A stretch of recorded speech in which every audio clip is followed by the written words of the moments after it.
Hey guys, welcome back to my channel. Today we're teaching you guys how to grow on YouTube in 2020. This is literally my second part filming this. I made a TikTok video. We're talking about YouTube and then we're gonna do Instagram. So yeah, I'm literally making this video, by the way, in my head. So I hope I can say something valuable and hopefully I don't sound too stupid. So the first thing I've noticed about YouTube is even if you have TikTok, Instagram, I feel like YouTube is still that platform that's like the most respected. Like yes, you can have followers, but if you have subscribers, you immediately become like an idol and a queen. You are a legend. I feel like there's more merit in YouTube. Like you could just be someone posting videos on TikTok, but if you're a YouTuber, you have a lot more tangible merit. And I feel like that should speak for itself. Maybe there's something about YouTube that we don't really know. And as the algorithm keeps changing and we have to keep up as marketers or creators, this video is gonna explain what you need to know to simplify the YouTube algorithm. Let's get started with the first thing you gotta know, which is click-through rate. I have a little pun for you guys before we dive in. Dad, if you were a landing page, I'd give you a high click-through rate. Get it? No?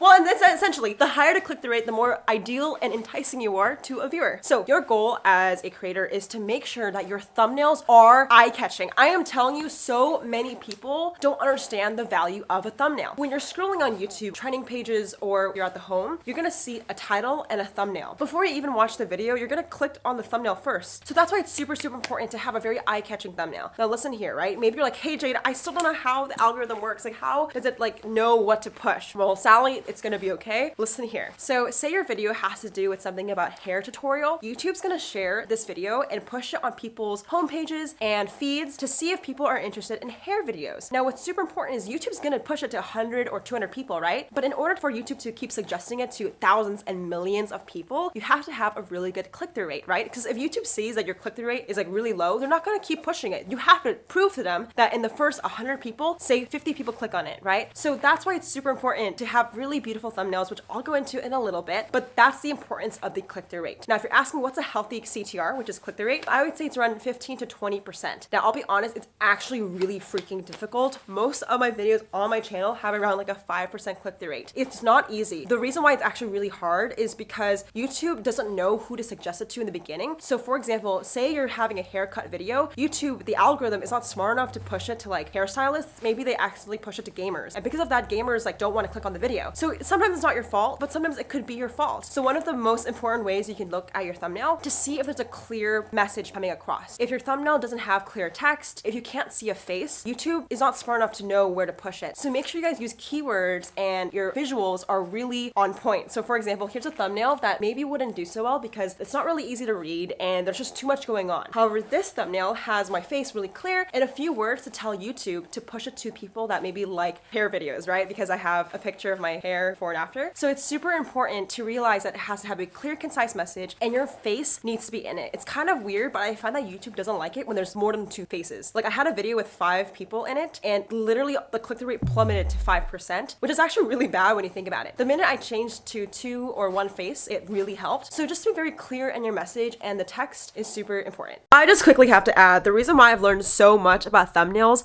has to be from my friend Ryan. Ryan's a YouTuber. He has 2 million subscribers, but he's just also such a good friend of mine that like I love him to death. He's super smart and strategic with thumbnails. I've literally seen him edit thumbnails for hours just for a single image. So you know he's just super, super detail oriented and he knows what he's doing. Added some shadow. And this is the real photo. So I cut him out of here and made him look like he was reaching in the car. I think a recent video of his hit like 7 million views in 2 weeks, which is insane. But I actually am happy to say that Ryan is speaking at my event called The Green Room. The Green Room is a conference in Los Angeles. This event literally means the world to me. As you can see, like Ryan has helped me. Also, all my friends who are speaking has helped each other.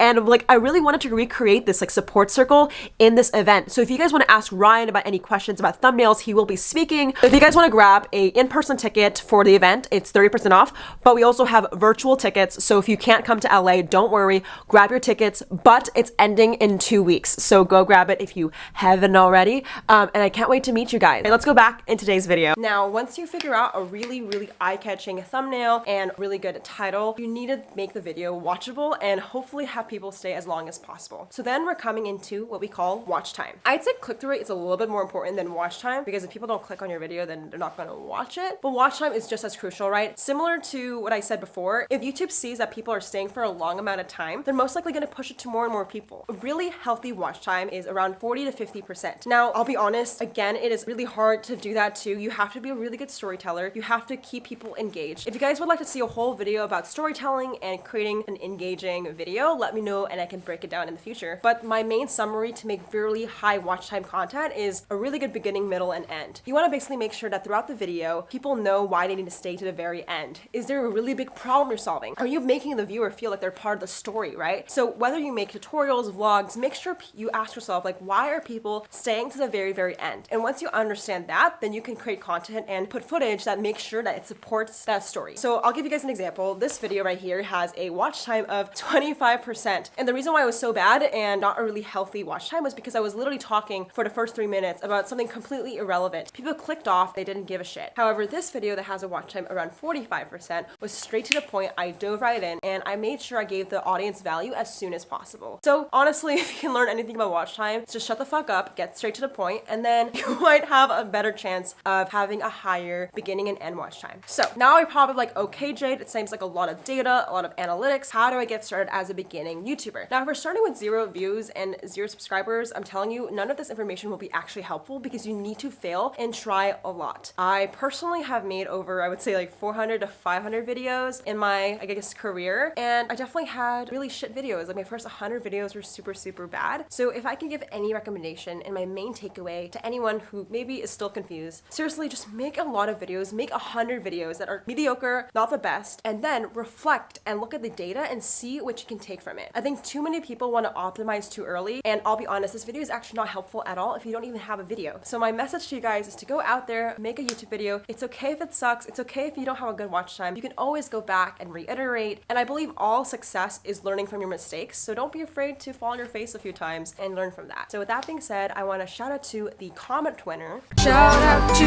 the comment winner. Comment on this post to be featured in the next episode. If you want to be the next comment winner, all you gotta do is just comment below and I will pick one of you guys to be shown in the next video because I have another third part, which is how to grow on Instagram. I feel like I'm on this like caffeine high, so make sure you guys watch part 3 if you guys are interested. Thank you guys for watching and I'll see you guys in the next one.